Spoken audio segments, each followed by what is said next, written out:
Sejam muito bem-vindos, bom dia. Eu sou Fernanda Góes e sejam muito bem-vindos a mais um Cinema em Movimento.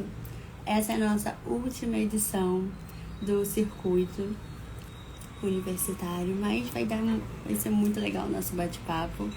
Vou chamar já o nosso debatedor. Vamos lá.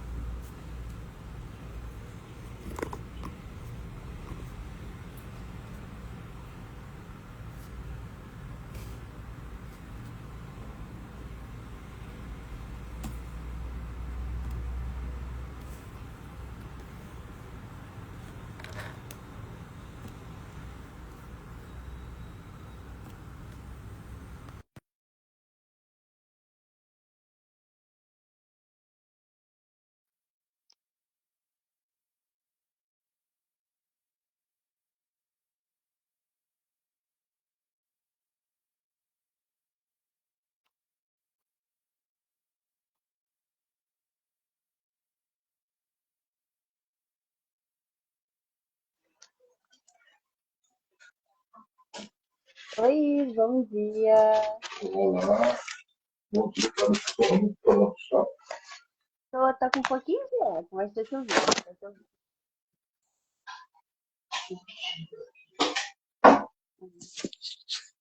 Tem dois, testando o som.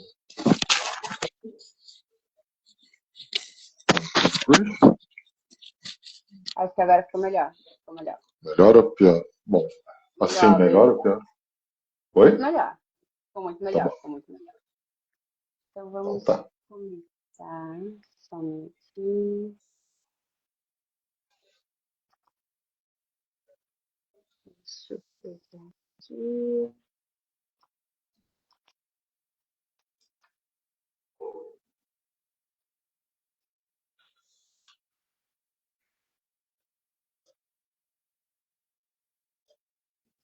Então, sejam todos bem-vindos ao Cinema em Movimento. Me chamo Fernanda Góes.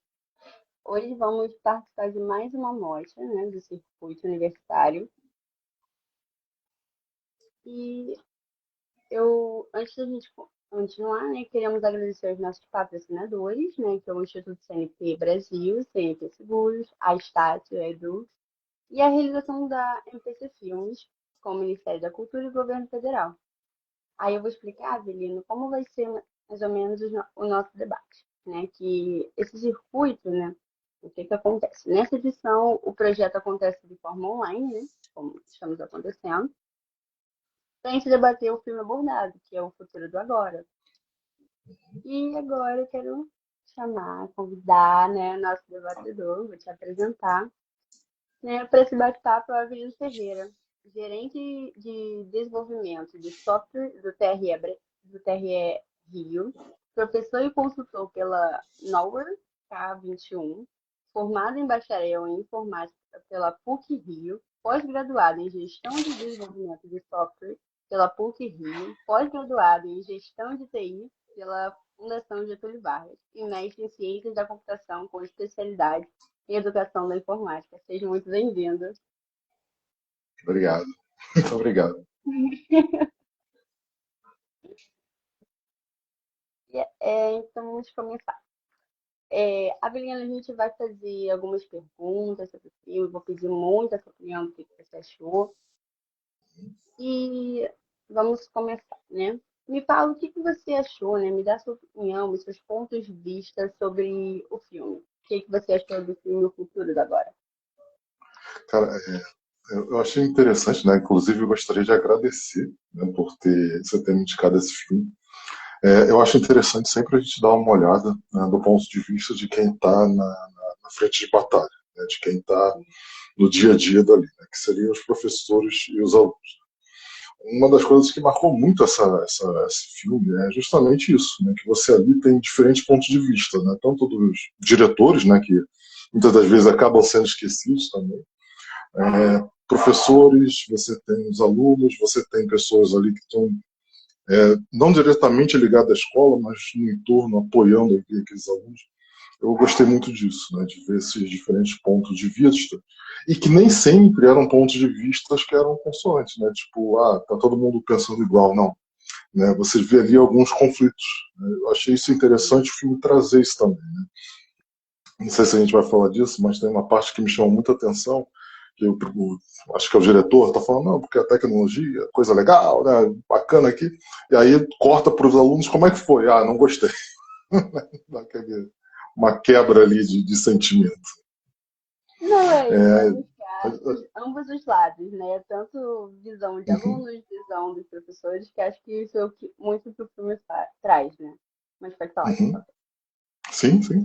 Para você ver a realidade do Brasil. O fato de ser gravado num CIEP, né, para nós aqui do Rio de Janeiro, torna o negócio muito mais importante, que é uma realidade muito mais tangível para a gente. sim, verdade. E o legal é que tem essa, assim, mostra a realidade, né, das instituições, né, públicas. Então Sim. vamos lá. Vamos começar as nossas perguntinhas. Qual foi a sua... Desculpa, eu só não tô te vendo. É normal isso? Não, tá me vendo? Não. Sério? Só, só um fundo preto aqui. Não sei se isso é normal. Até tentei abrir aqui no computador. Tá me vendo agora? Mas eu tô te vendo, e você tá aparecendo. Então tá, beleza. Não sei. Quando eu abro no computador eu vejo nós dois. Tá? Vamos seguir, vamos seguir. Não tem problema. Aí, ó, estão falando. Ó, o Lucas falou que tá vendo bem. Estão vendo os dois. Então tá ótimo, isso que é importante. Segue o barco. Tá, então vamos lá. Primeira pergunta. Qual foi a sua impressão geral ao assistir o filme Futuro do Agora, especialmente considerando o seu papel como gerente de desenvolvimento de software nesse meio tecnológico? É engraçado que eu vou falar uma coisa que vai parecer meio contraditória, porque assim, eu sou gerente de tecnologia da informação, né, para quem não conhece a sigla TI. E eu vivo disso, sei lá, há muitos e muitos anos. Né? Então, pode parecer um pouco contraditório o que eu vou dizer aqui, mas minha impressão geral é, primeiro, a gente tentar fazer a não TI. Muitas das vezes a gente tem uma ideia de que a gente deve trazer tecnologia. Tecnologia que eu digo é computadores, celular, enfim, essas tecnologias de informação. Para dentro de sala de aula, a gente tem que trazer. Né? Tem que pegar, tem que botar, tem que fazer. E muitas das vezes eu penso que a gente deveria ir para um sentido um pouco oposto. Né? Tanto é que eu dou treinamentos, né, pela essa empresa que você comentou, a Nauer K21. E quando a gente dá o treinamento online, não tem jeito, né? Online você está no computador, enfim, não teria como fazer algo sem apoio de tecnologia de informação. Né? Mas quando eu estou no presencial, a gente usa muito pouco, mas muito pouco, quase nada de TI. Né? Porque, quer queira, quer não queira, né, esses componentes que a gente tem, celular, computador, até mesmo os slides, né, eles são tanto frios, é uma comunicação fria. E pode acabar atrapalhando um bocado. E isso tem um peso tão grande porque no Vale do Silício, né, que é onde estão assim, as grandes empresas de tecnologia nos Estados Unidos, fica na Califórnia, são empresas tipo Google, Apple, Meta, né, do Instagram, do WhatsApp e tudo mais. Tem muito colégio que se chama No Tech Schools, né, escolas sem tecnologias. Justamente porque você interage melhor quando você está numa questão de sem tecnologia. Você tem um aprendizado mais significativo, né, que ele é mais quente, né, uma comunicação quente, aluno-professor, professor-aluno, e você acaba tendo algo que tem uma percepção de qualidade melhor. Né? Então, pode parecer contraditório, mas eu diria que a gente deveria investir em tecnologia para dentro de sala de aula, quando a gente já tivesse esgotado totalmente o modelo normal. Tá? Mesmo porque, né, No filme alguém fala assim, sobre uma, acho que eles chamam de lousa interativa, né? Que isso é o substituto do quadro branco, né? Que a gente tem, né? Do quadro negro, para quem é da minha época, embora ele fosse verde, né? É, mas assim, né? Só isso não vai, só isso não vai ser nenhum grande ganho que você vai ter. Você vai estar fazendo a mesma coisa que você faria no quadro branco, só que agora você está fazendo a caneta digital, né? Tem mais chance de dar problema, né? Tem uma curva de aprendizado pelo quem vai aprender, né? O problema não é o quadro branco. Tá? O problema é você ter um ambiente adequado.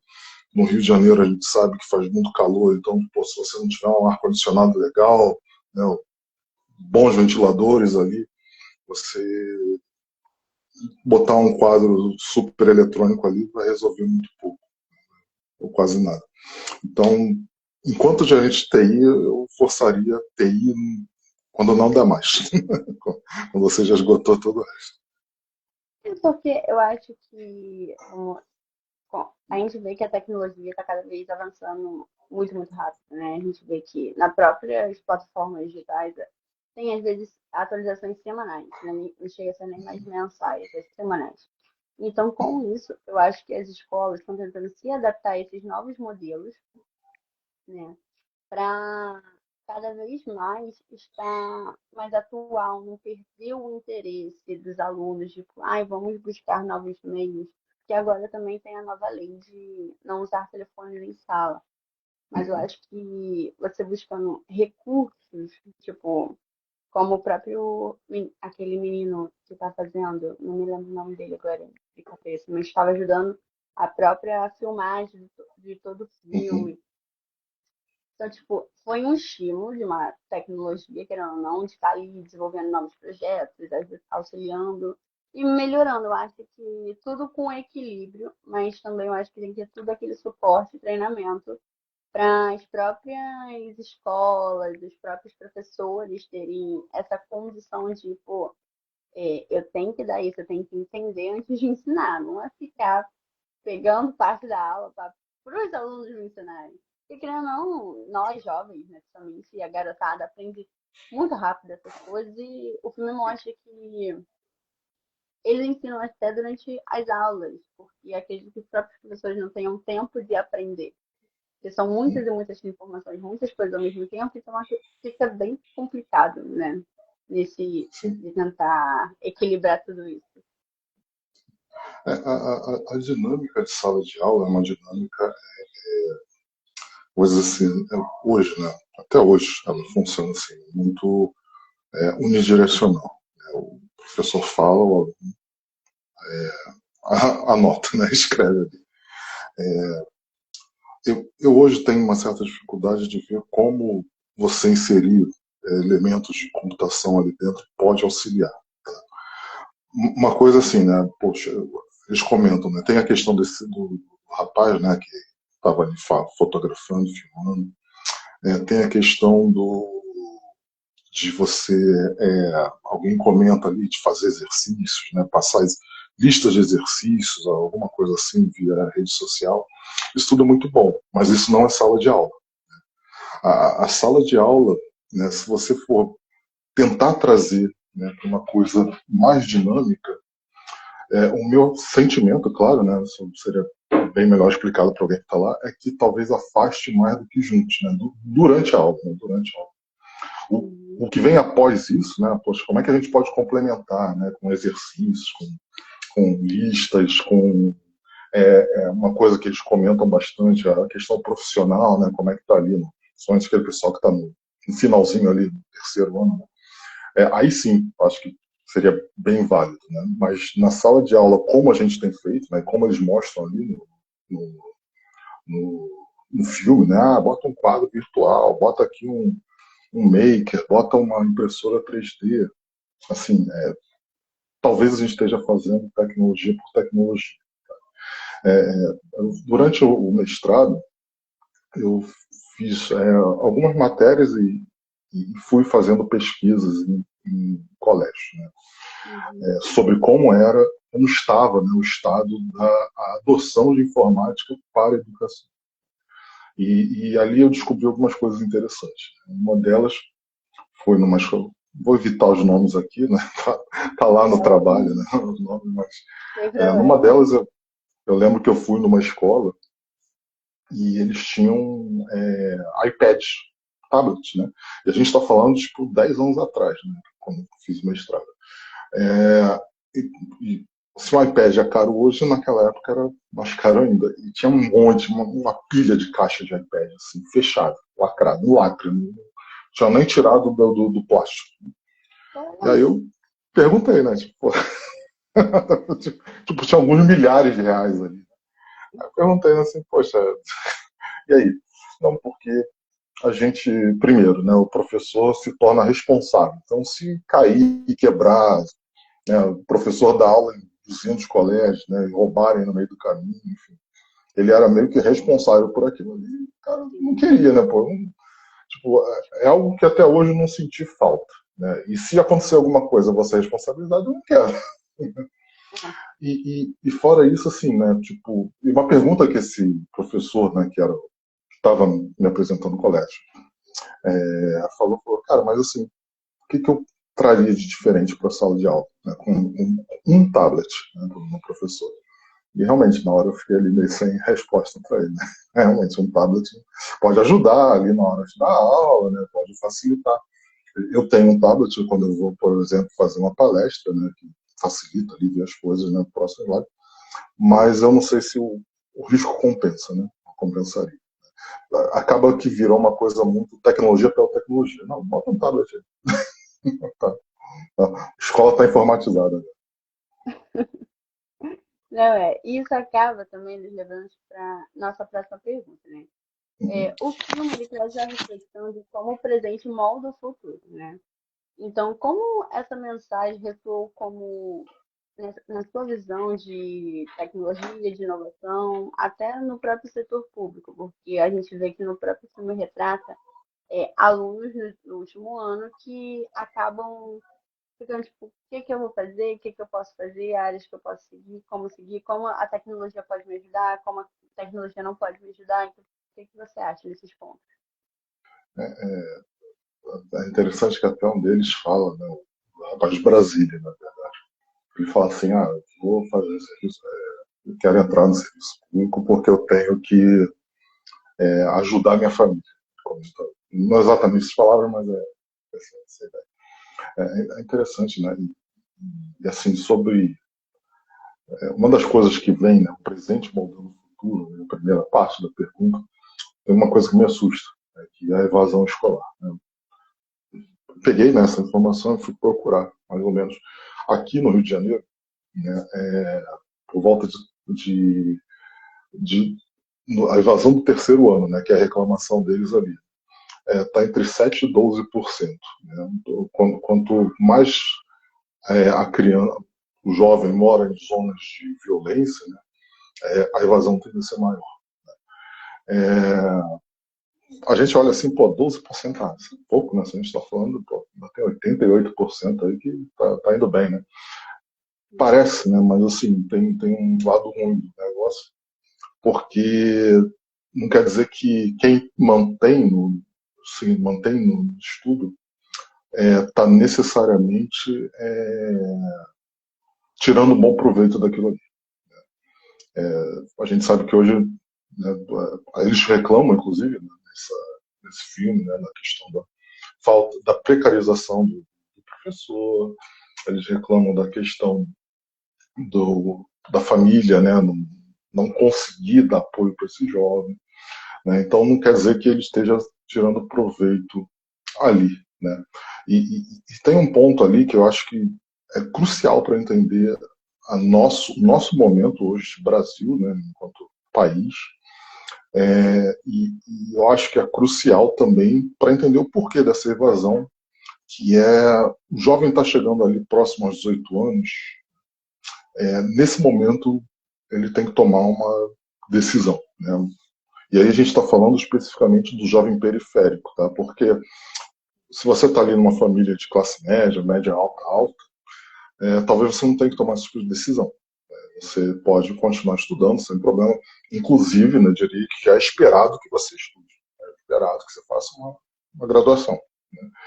Mas o periférico ele tem que tomar essa decisão, né, que ele pode ou continuar estudando, né, fazendo o vestibular, o Enem agora, né, e sendo um custo para a família, né, vai ser visto como um custo, ou seja, essa família ainda vai ter que manter esse jovem durante esse período de estudo, ou então ele deixa, né, para de estudar. Né, teve até um rapaz ali que ele fala que ele sequer concluiu, né, o terceiro ano, né, ele até fala assim, podia ter esperado um pouquinho mais para sair um pouquinho no final do ano.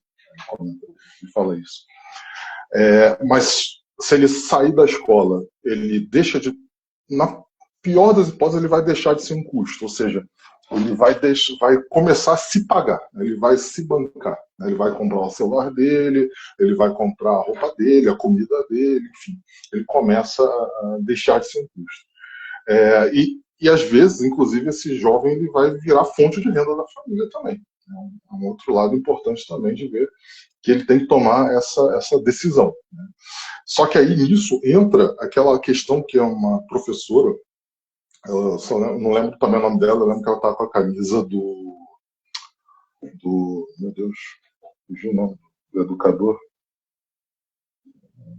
pouco eu lembro. E ela falou assim, mas o mercado não vai receber esse jovem. Isso é uma coisa importante. Hoje em dia a gente pesquisa, né, e aí entra a parte da tecnologia, que cada vez mais a gente precisa, no mercado de trabalho, de pessoas mais especializadas possíveis. Meu pai, por exemplo, ele tinha uma oficina. Meu pai foi mecânico. É, na época que ele começou a trabalhar de mecânica, pô, tranquilo, você aprendia, era uma coisa assim, você podia fazer, como diz, né, qualquer arame você consertava um motor de um Fusca. Hoje em dia, hoje em dia tu precisa de uma equipe absurda, né? Você falar em carro elétrico, então, você precisa de uma oficina própria para atender o carro elétrico. Né? Então, É sempre assim. uma especialização a mais que vai desenvolvendo, desenvolvendo, desenvolvendo. Oi? Desculpe. É sempre uma especialização a mais que a gente tem que adquirir, porque vai tudo mudando, mudando, mudando, mudando. Porque Mudando. a gente Então, vê chega nisso, é surreal. se você parou de estudar, por exemplo, pensa no lado do empregador, né, do dono da oficina, né? Vou pegar esse exemplo específico. Cara, eu vou correr o risco de empregar esse cara. Ele não tem nem o segundo grau, né, o ensino médio completo. Né? Então, o fato é, o jovem deixa de trabalhar para deixar de ser um custo, muitas das vezes para ser o sustento da família, mas ele não encontra um mercado que vai abraçar. E aí o que acontece, né? O que a Paulo Freire, o que a moça lá fala? Olha, na verdade não acontece. Né? Ele sai daqui do colégio com essa ideia de que vai trabalhar, mas ou ele não, emprego dificilmente ele vai conseguir, ou ele vai criar o seu próprio negócio, né? Ou então ele vai ter o chamado lá os subempregos, né? Até o rapaz que saiu lá falar, fico aqui, eu faço uns bicos, né? Eu faço bico no trabalho especificamente. E isso é muito ruim, tá? Principalmente quando a gente pensa que a renda do brasileiro ela tende a subir quanto maior for o grau de instrução. É tipo, entre você fazer uma faculdade hoje no Brasil, você aumenta a renda, a sua renda, em 2 vezes, até 4 vezes mais do que aqueles que só concluíram o ensino médio. Isso no barato. Pode aumentar, pode ser 16, 20 vezes. É porque acaba que quanto mais especialização que a gente adquire, a gente está sempre na ambição de querer um cargo melhor, algo melhor, e está sempre em busca de crescimento. Né? E isso é uma coisa que acaba também nos levando a uma próxima pergunta, né? Que aborda da seguinte maneira. Uma das perguntas implícitas no filme, que pode ser que futuro estamos construindo agora, o que que você acha, tipo, nesses aspectos envoltos em softwares, tipo, dessas questões de regularidade, porque a gente sabe que muitos também não têm condição de irem para uma faculdade, ou terem tempo 100% de estar ali, pô, preciso ir para uma faculdade, mas agora não dá, sei que agora não é o momento.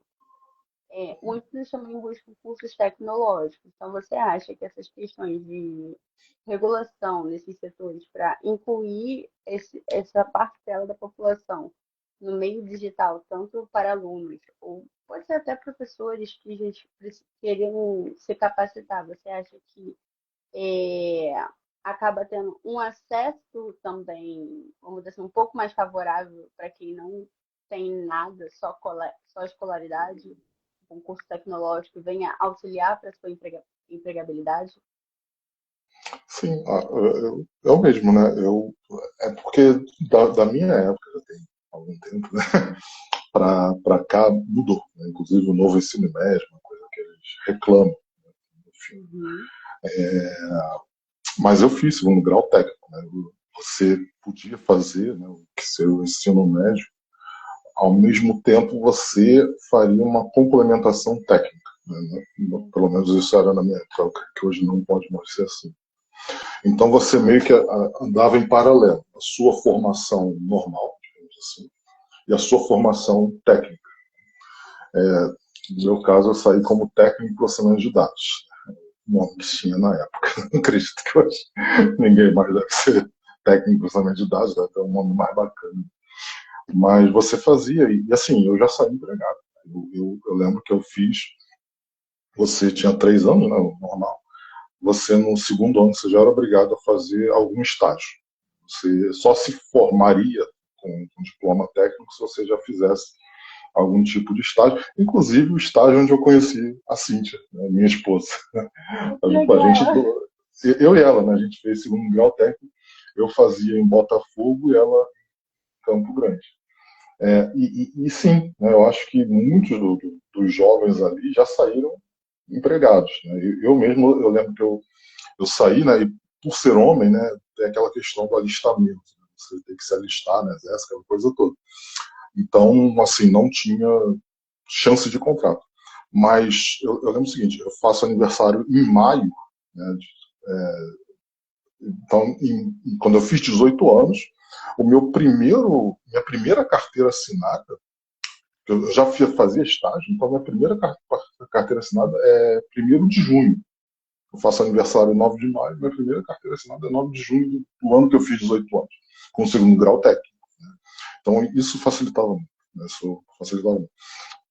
Eu entendo, né, que na época a gente tinha um problema que você tinha que complementar as matérias normais, digamos assim, que era para o vestibular, porque para ter a parte técnica a gente deixava de ter aulas de português, né?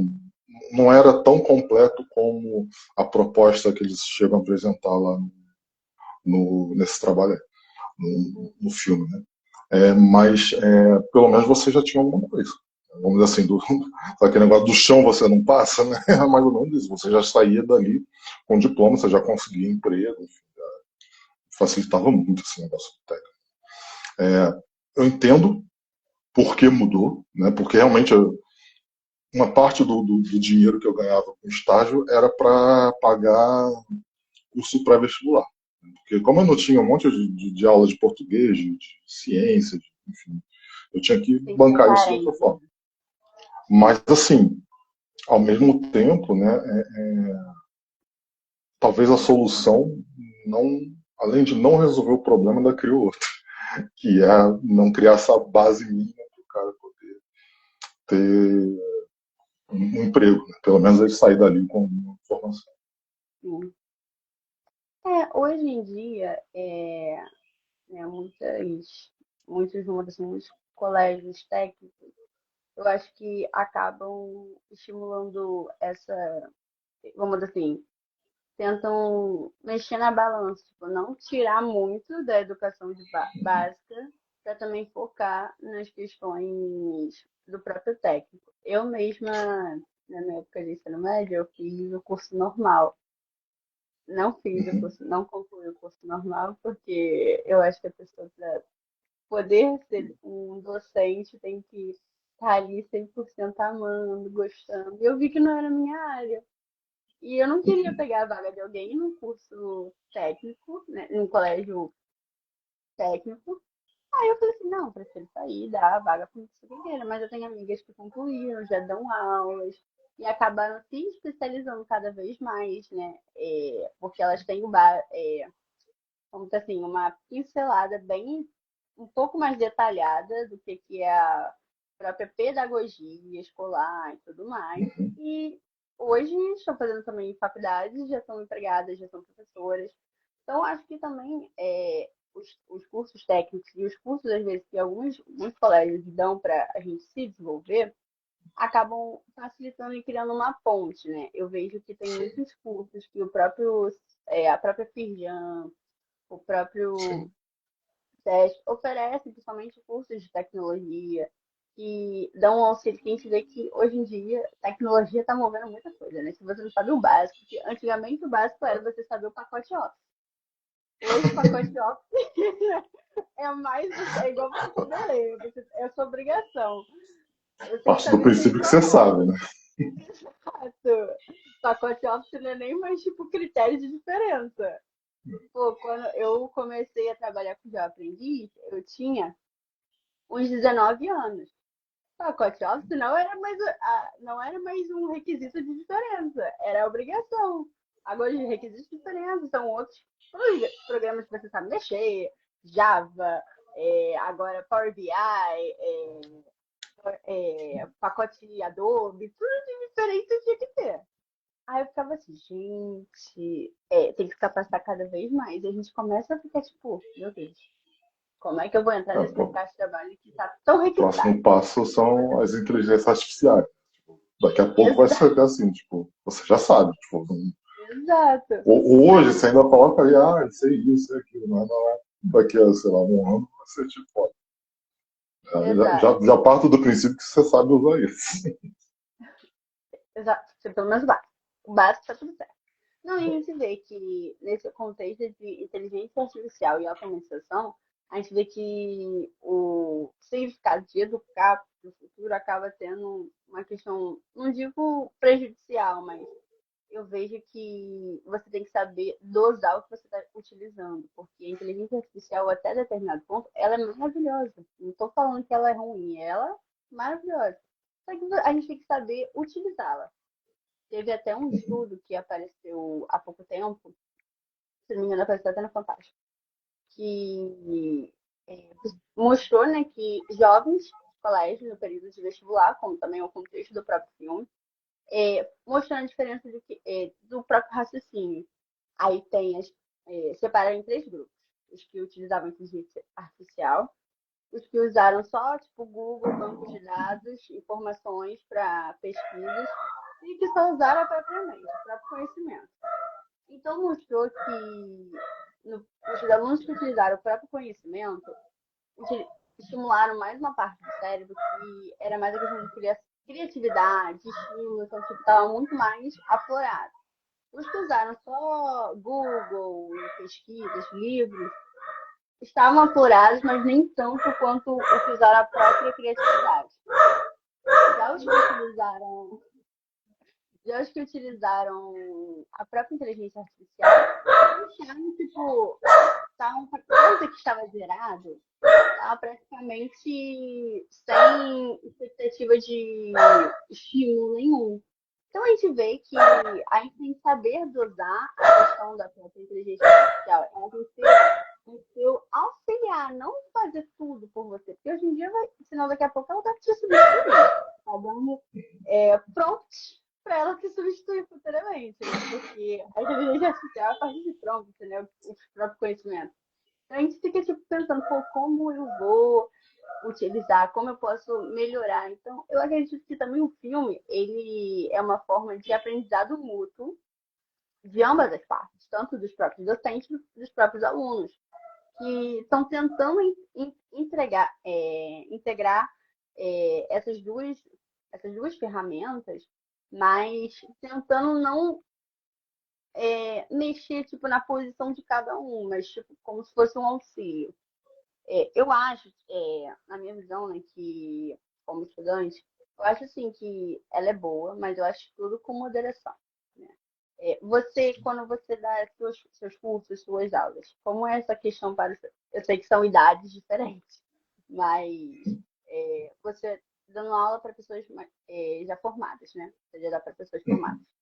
Então, nessa visão dessas pessoas que já estão formadas, eles buscam ter mais o estímulo da inteligência artificial ou buscar a independência, buscar ela como a última ferramenta? É, tem algumas coisas, né, eu acho que é importante a gente pensar por partes. Né? Primeiro, a gente tem que se ater aos fatos. Né? Eu acho que não adianta a gente ficar imaginando como seria bacana se não tivesse, ou se o mundo fosse como era há 20 anos atrás. Acho que é um fato. As IAs, elas existem. Os alunos vão utilizar. Todo mundo vai utilizar. Uns mais, outros menos. Né? Mas é muito difícil hoje você falar assim, olha, não utiliza não, faz a pesquisa a moda antiga. Né? Vai para a biblioteca. E eu sei, né? Porque assim, meus filhos, né, foram muito estimulados a isso. Né? Tanto as escolas, né, que antes do Miguel começar a estudar, mas onde a Mariana estudava, focava muito em vamos para a biblioteca, criar ali um espaço realmente de saber. Mas só que o mundo passa. Né? Hoje a IA é uma verdade, é um fato. Não, acho que tentar fingir que ela não existe ou forçar a barra para ela não existir é besteira. Já passou. Né? Esse avião já decolou. Bom, visto isso, né, a gente vai para o segundo ponto, que é, cara, como é que a gente vai tirar o melhor proveito disso? Né? Quando eu estou dando minhas aulas, né, na verdade, o que eu fiz foi mudar um pouco. Eu lembro que eu tive uma resistência. Né? Eu dou um dos treinamentos que eu dou é Kanban, né, que é um método de trabalho. Né? E uma das coisas que a gente passa no nosso trabalho é sobrecarga de trabalho. E a gente tem uma dinâmica lá, que era para você criar posts para a internet. Né? E aí eu forçava a barra ali com algumas coisas. O post tem que ter, não lembro exatamente quais eram os números que eu usava, 180 caracteres, uma coisa assim. E aí, com o cara com a IA, o que ele fazia? Jogava na IA, bota aí um texto com exatamente 180 caracteres. O efeito da sobrecarga que eu precisava para a aula funcionar não acontecia, porque o cara estava usando IA. Então eu tive que me adaptar a isso. Né? Eu senti logo que, cara, não adianta falar, está proibido usar IA. Como é que eu vou verificar isso? Né? Se o cara está usando, não está usando, está deixando isso. Verdade. Ia me dar mais um trabalho, mais um overhead aqui de ficar pensando, pô, peraí, tá usando, não tá usando. Né? Falei, cara, eu tenho que me adaptar. Então eu mudei o formato, né, da aula para quê? Nossa, porque no dia a dia vai ter sobrecarga, com ou sem IA, mas precisei me adaptar. Né? E aí a mesma coisa para o pro professor. Né? Qual é o desafio, né, que eu acho para o aluno? Né? Eles descobrir como é que ele vai utilizar bem. Ainda é uma coisa muito nova. Tá? Nem os especialistas na área estariam prontos para passar a melhor forma de uso de IA. Eu estou bolando, né, por exemplo, para algumas coisas dos estudos que eu faço, né, que eu tenho que fazer, eu chego na IA e faço a pergunta. Né? Só que, assim, de alguma forma, eu já tenho um conhecimento prévio daquilo. E por eu ter um conhecimento prévio daquilo, eu vou fazendo as perguntas que vão complementando aquilo ali. E se a inteligência artificial alucinar quer dizer que ela te dá uma resposta errônea para aquilo ali, né? Para aquilo que pergunta que você está fazendo, eu sei, porque eu tenho conhecimento prévio. Esse é um dilema que a gente tem no uso de tecnologia, no uso de IA, que é a questão de que o uso dela vai ser tão bom o quanto mais você conhece daquele assunto que você está conversando com ela. Tá? E como é que você vai criar esse conhecimento? Né? Ela pode te ajudar a criar? Essa é uma parte que eu ainda não sei te responder. Não sei te responder. Tem coisas que eu sei, beleza. Né? Ela me responde ali, eu vejo, não, já que você deu essa resposta aqui, então complemento com isso aqui. Faz sentido, ou não faz sentido o que você está dizendo. Mas é um conhecimento prévio que ela está me ajudando a construir, ou seja, eu creio que nesse momento ela está me auxiliando, né, a dar o próximo passo no aprendizado. Mas se eu não tivesse conhecimento prévio, imaginando ali alunos que estão começando agora, não sei te dizer o que aconteceria, sabe? Talvez realmente seja só uma simplificação muito grande do aprendizado e você acaba não tendo ele de fato. Você chega lá, pergunta, quem descobriu o Brasil? Tá falando. Quem estava com ele? Aí vai trazendo, você dá um Ctrl+C, né? Copia aquilo ali, cola aquilo lá no trabalho e você não aprendeu nada na prática. Não, é verdade. E isso acaba também nos levando a uma próxima pergunta, porque a gente vai conversando, então acaba que a gente vai falando de alguns assuntos que já foram respondidas as perguntas, né? Mas isso acabou nos levando a um ponto bem legal, né? Sobre essa questão dos modelos tradicionais, né? O filme questiona o modelo tradicional de progresso. Você acredita que a transformação digital está realmente gerando um progresso humano ou um progresso apenas tecnológico? Eu acredito que é um progresso humano, tá? Porque, no geral, a tecnologia ela surge, porque a gente pensa muito em tecnologia em coisas eletrônicas, né? Mas um livro é uma tecnologia, o quadro branco, o quadro negro, o quadro verde é uma tecnologia, caneta é uma tecnologia, lápis, tudo isso são tecnologias que elas surgem por quê? Porque há uma necessidade e essa necessidade tem que ser atendida, ou a gente fazer aquilo melhor, primeiro, da gente resolver o problema ou de melhorar a forma como a gente resolve aquilo. Esse é um ponto que eu acho que é importante a gente deixar claro. A tecnologia ela existe para resolver problemas. Na questão do ensino, o que me preocupa às vezes é que parece que a gente faz o contrário, é tecnologia pela tecnologia. Você precisa de tecnologia, bota aí. Né? Num trabalho que eu fiz no passado, foi um estudo sobre um programa que teve, não vou dizer que no mundo todo, mas uma boa parte dele, que era um computador por aluno, né? A tradução em português ficava um computador por aluno. A ideia era literalmente você dar pequenos tablets, né? Tablets não, estamos falando de MacBook, não. Tablet, assim, funciona, né? Mas não roda muita coisa legal. Para cada aluno do planeta. Né? Esse é o objetivo do negócio. Então, veio para o Brasil, né? O melhor caso de implementação desse programa foi no Uruguai. Né? Inclusive, eu conversei com professores uruguaios sobre isso. Mas o que aconteceu aqui no Brasil? Né? Você teve alguns municípios que isso foi muito bem recebido. Né? O que esses municípios fizeram? Eles se prepararam, do interior, tá? Todos eles do interior. Eles se prepararam com o quê? As salas de aula. Porque você vai dar notebook para os alunos, né? A primeira coisa que você tem que se preocupar é onde é que eles vão carregar esse negócio. Né? Porque não adianta, né, você estar lá com o notebook descarregado, é a mesma coisa que você ter um peso de papel. Né? Internet. Teve um município, se não me engano, foi em Pernambuco, interior de Pernambuco, colocou a internet disponível, né, nas principais ruas de Pernambuco e dentro das escolas.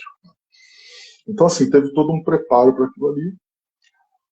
Hoje não funciona. Tá? Hoje, praticamente, é um programa morto. Assim.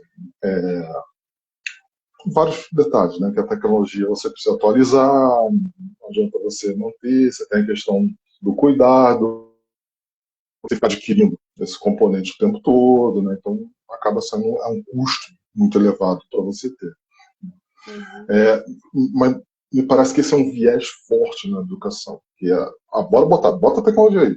Para que a gente vai? Qual o problema que a gente está resolvendo? Sei lá, bota aí. Depois a gente vê para que a gente vai usar. Bota o quadro aqui, bota a impressora. Né? O professor não sabe mexer na impressora 3D.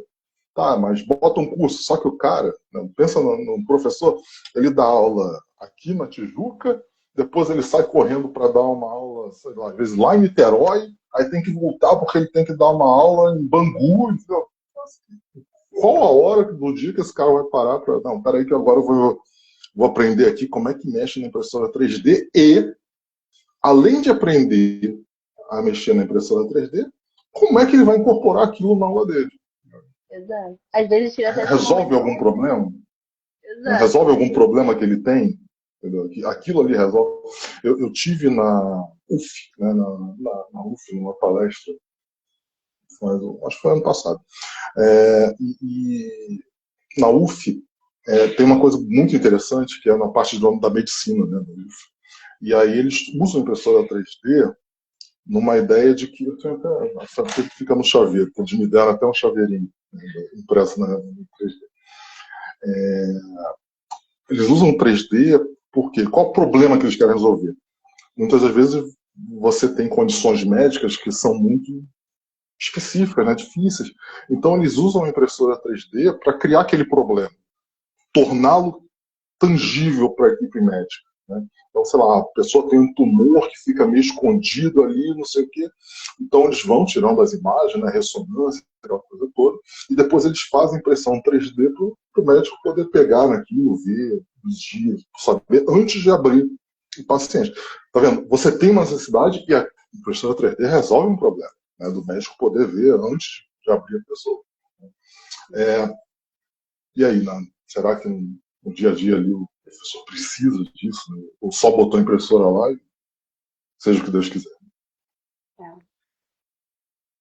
Tem que saber utilizar bem as suas ferramentas, né? Porque vai ser só mais uma coisa. Às vezes vai estar ali e aquilo não, ali mal vai ser utilizado e pode acabar estragando e vai ser tipo um gasto desnecessário que poderia ser não revertido só depois. saber utilizar, mas como é que aquilo ali vai te ajudar. Qual o problema que eu tenho hoje? Por exemplo, a gente está usando a impressora 3D, mas tem o Maker, tem lá os controles de videogame, tudo que aparece no filme, né? Mas como é que eu vou incorporar isso na minha aula, se faz sentido eu incorporar isso na minha aula? Se essas respostas não existem, né, acaba sendo mais uma coisa para cuidar. Tem um professor, não vou lembrar o nome dele agora, tá? Ele fala muito, principalmente sobre a questão dos alunos que precisam de cuidados especiais, porque ele tem um filho que precisa de cuidados especiais, e ele comenta muito sobre isso. Mas ele comenta de uma caixa, né, tem no colégio, que para o professor montar a caixa dela de ensino, lá, um carrinho de educação, uma coisa assim, ele leva 30 horas, perdão, 30 minutos. Um tempo de aula são 50, ou seja, ele vai passar mais de metade da aula só para montar o negócio. Agora a gente vai usar isso aqui. Quer dizer, o que ele falou, né, que a gente tem na prática hoje é um monte dessas caixas largadas lá, porque o cara não vai gastar mais de metade de uma aula para montar a caixa e depois, né, desmontar aquele negócio todo. Então, acaba tendo tecnologia pela tecnologia, acontece isso. Tablet lacrado, caixa largada, impressora que fica lá. Não é. É, isso, eu quero agora Tá uma bom? próxima pergunta para te fazer. Para você, a obra fala sobre a urgência de repensar o papel da educação. Você acredita que a tecnologia pode ser uma ponte para essa transformação? Ou ainda estamos tratando ela de uma forma muito superficial? Como eu disse, a gente ainda trata ela de forma superficial, tentando empurrar ela. Ela, ela é uma ponte, né? Eu acho que ela tem que ser essa ponte, porque, como coloca ali, né, no filme várias vezes, muitos deles não vão para a faculdade. É um problema que a gente tem hoje. E eles precisam, né, trabalhar. Então a tecnologia ela não pode ser ignorada, né, de forma nenhuma. E agora falando da tecnologia mesmo, a gente imagina eletrônica. Eu gostei muito tem aquele projeto eu fugi o nome também dele, lá em Brasília, né, aqui no Rio, que é justamente Vestibular. e não só de vestibular, né, tinha ali um negócio de moda, né, tinha coisa ali, e eu acho que ali é um ponto importante, né? Talvez, né, pensar ali nesse momento, cara, como é que a gente faz para trazer essa tecnologia? Como é que a gente faz, por exemplo, para que a tecnologia ajude os alunos a resolverem problemas, sejam problemas familiares, né, familiar que eu digo assim, de comunicação da família, sejam problemas que eles têm ali de qual vai ser o meu próximo emprego, enfim. Essa pode ser uma ponte importante, sim. Mais uma vez, né, a gente está falando ali de uma coisa extra, não é uma coisa que acontece durante a aula. Durante a aula, acho que ela pode auxiliar nesse sentido de dar um apoio, né, ali no relacionamento professor-aluno. Mas, assim, tudo tem que passar por uma certa adaptação, né? Inclusive, ela fala na questão da pandemia, uma professora, ela fala a aula que funciona no online não funciona no... Quer dizer, a aula que funciona no físico não funciona no presencial, não funciona no online. E isso é importante, porque realmente, né, quando você inclui esse tipo de coisa, você tem que saber que você vai ter que adaptar muita coisa. E aí? Como é que a gente vai fazer esse esforço? Esse que é o grande X da questão. Porque tem aulas, vamos dizer assim, práticas que você não consegue fazer totalmente de forma online, de uma forma tão eficiente. Isso acaba gerando até uma problemática, né? Que, pelo menos no meu curso, né? Eu faço publicidade e propaganda.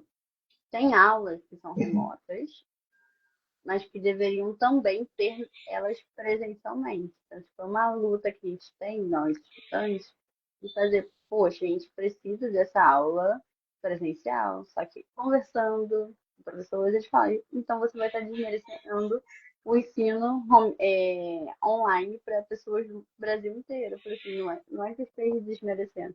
Eu acho que poderia também ter um a mais também para os que estão de forma presencial, porque eu entendo, tem gente que trabalha e não pode estar indo presencial, então, tipo, mora muito longe de uma universidade. Então, acho que são fatores que deveriam também ser considerados, tipo, levar essa dualidade, sabe? Tem uma falhada no som agora, né? Acho que eu dei para entender que era seria legal ter o presencial, mas acaba tendo gente que só pode ter online. Exato. É uma questão de dualidade. Tipo, ter o online, a gente entende que tem que ter também, né? Porque a gente sabe que tem pessoas de diversas regiões que às vezes não têm acesso de ir para as escolas ou para uma universidade. Mas tem questões dentro, né? Eu acho que isso acaba sendo um pouco delicado, né? Mas questões que levam que determinadas matérias que tem online também poderiam ter no presencial para ter ela numa forma mais prática, da gente estar reforçando, é o que você falou, aquele vínculo que não tem um vínculo online, né? Não é aquele tipo contato, aquele tete a tete, né? Então, acho que são questões que deveriam sim também ter, mesmo tendo online, não menosprezando online, porque ajuda muito. Mas acho que também poderia sim implementar, quem pode, óbvio, o presencial. Porque querendo ou não tem aquele contato, aquela prática mais de palpável, né? Aquela coisa mais palpável de você estar exercendo alguma coisa. Sim. Enquanto professor, né, assim, acho que posso, dando aula nas duas modalidades, o que eu posso sentir, né, é que o presencial, ele, sem sombra de dúvida, eu acho que é uma aprendizagem muito mais significativa, no sentido de que, primeiro, né, as distrações. Você fica muito mais compenetrado lá. Ainda mais como você falou, né, a questão de que hoje o aluno não pode mais usar o celular, quer queira, quer não queira. Eu sei que o celular tem facilitadores, mas também tem muitos distratores, né? Você vai se distrair muito fácil, porque chega mensagem, alguém publica alguma coisa, né? Você, né, não está tão interessado, você dá uma escapada ali no TikTok, no Instagram da vida, e sem o celular, pelo menos você é obrigado a ficar ali tendo, né, mais atenção naquilo. Então é muito mais significativo. É muito mais significativo. E fora aquele relacionamento, né? Tanto você quanto seu professor, quanto você no seu próximo ali, né? No seu par, entre os alunos. Né? É, é, eu lembro quando chegou na pandemia, deu um certo pânico, tá? Assim, nós, né, dessa empresa que eu trabalho, porque a gente fazia tudo presencial. Né? Todos os treinamentos eram presenciais. E aí, cara, e agora? Como é que a gente vai fazer? E a gente foi migrando e meio que aprendendo com tentativa e erro. Tá? Assim, errando, vendo o que deu errado, pô, como é que a gente pode melhorar na próxima. É, e hoje a gente descobriu, né, assim, acho que a gente tem um modelo online bem interessante, mas as dinâmicas são totalmente diferentes. É, a forma que a gente dá é totalmente diferente. Então, por exemplo, no curso presencial eu posso falar mais. Tá? No curso online, se eu ficar falando, o cara vai viajar, vai começar a trabalhar, ele vai começar a ver outra coisa. Então, assim, a quantidade de exercícios, né, que a gente passa em grupo tem que ser muito maior. A nossa dinâmica é um pouco diferente. A gente usa um outro modelo de ensino. Né? E aí a gente usa esse outro modelo nos dois, tá? Mas é que a gente faz o ensino puxado. Né? A gente passa o problema sem explicar. Tenta resolver aí. Por quê? Caraca! Porque aí o cara já. No geral, assim, né? A minha dissertação de mestrado foi sobre isso, inclusive.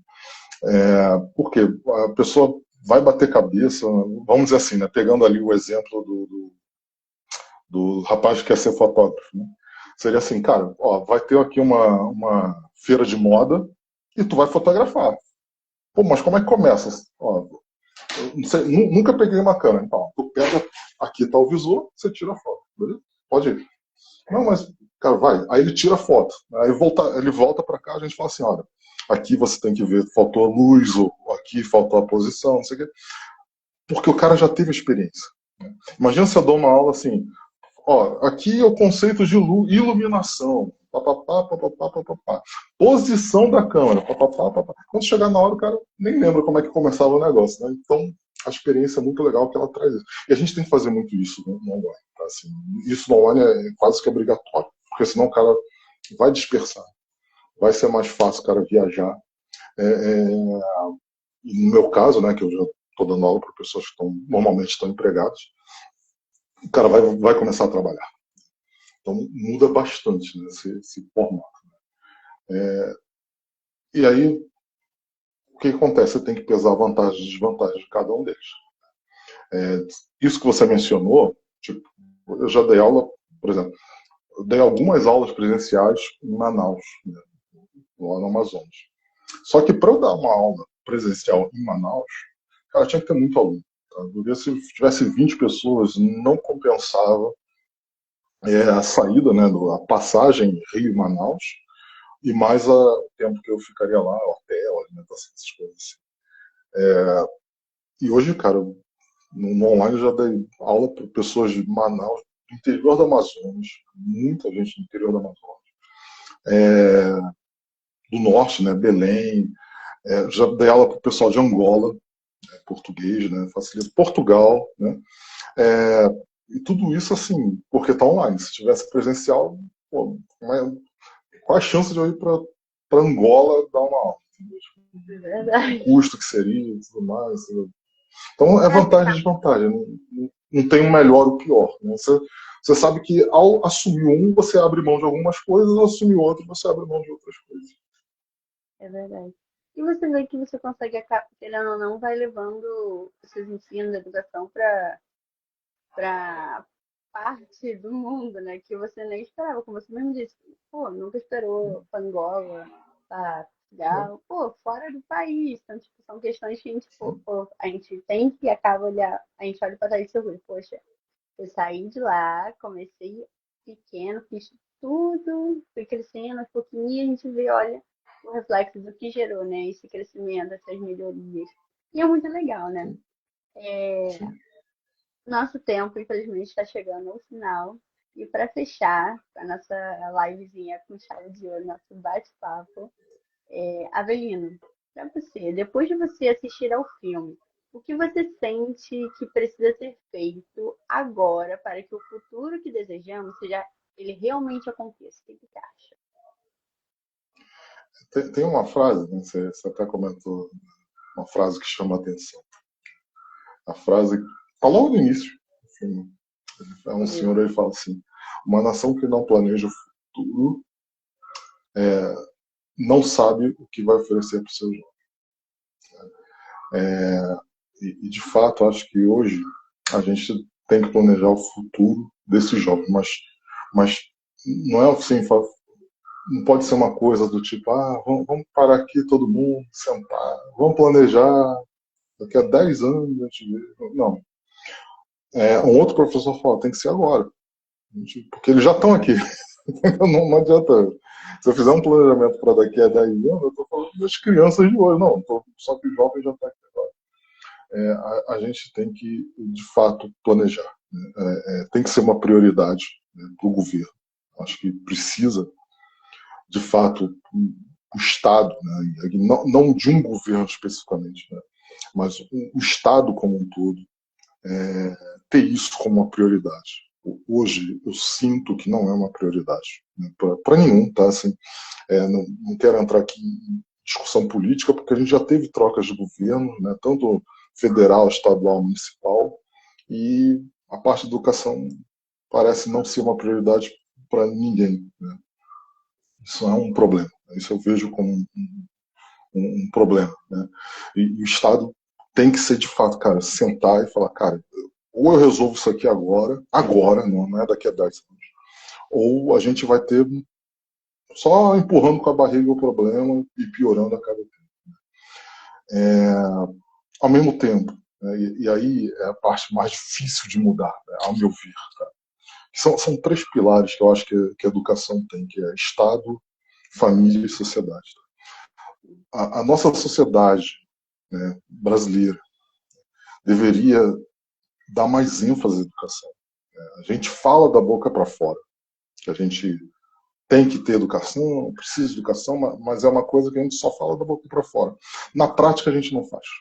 Na prática, nós, enquanto brasileiros, a gente tem que assumir o problema que a gente não liga para a educação. Tanto é que a gente vê hoje, né, os debates entre os políticos mesmo, qual deles envolve a educação? Basicamente nenhum. Em todos os três âmbitos, né, que competem. Né?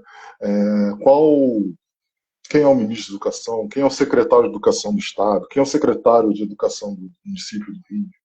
A maioria das pessoas não sabe. A gente, enquanto sociedade, a gente não se preocupa. O que esses caras fazem? O que eles pensam? Quais são as formações deles? Enfim. Né?